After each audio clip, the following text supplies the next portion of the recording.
KDN, kalau dari segi saiz peruntukan yang diterima, itu rankingnya nombor 3 bersama dengan MINDEF, lebih kurang 19 bilion.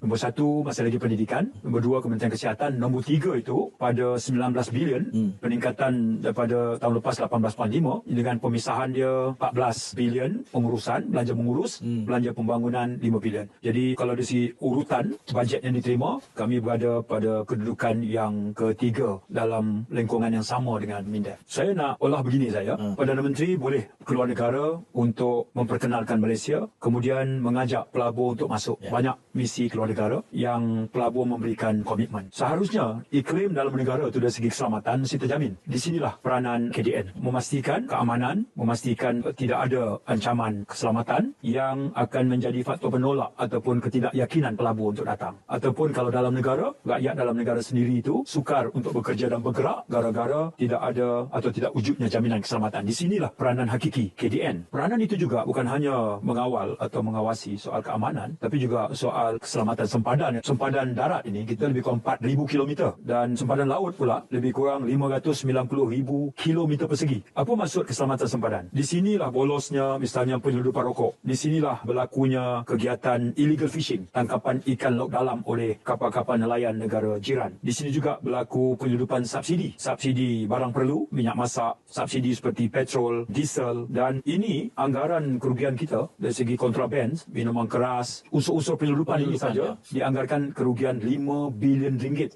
setahun kepada kutipan hasil negara. Kalau illegal fishing itu membabitkan juga unjuran kerugian hampir 5 bilion ringgit. Umpamanya fungsi kawalan keselamatan sempadan darat dan laut ini kita abaikan atau tidak cekap, maka itu kesan besar kepada negara. Itu justifikasi kenapa peruntukan sebesar 19 bilion itu mewajarkan untuk diterima oleh KDN. Pada masa yang sama, komponen lain yang penting dari segi tugas hakiki ini juga adalah dalam menguruskan aspek pekerja asing misalnya. Benar, Kementerian Sumber Manusia itu memberikan kelulusan di segi kota. Tapi urusan lain itu sebahagian besarnya adalah di bawah KDN. Dan pengurusan pekerja asing, bila dia bekerja, dia dapat upah, dia dapat gaji, dia hantar balik duit ke negara dia. Itu kalau Persatuan Majikan, dia unjurkan penghantaran wang daripada pekerja asing saja. Itu sebesar 34 bilion ringgit. Ini juga kalau kita tak uruskan pekerja asing ini dengan kemas, dengan sistematik, dengan tertib, dengan kepatuhan terhadap undang-undang, itu juga memberi kesan besar kepada negara.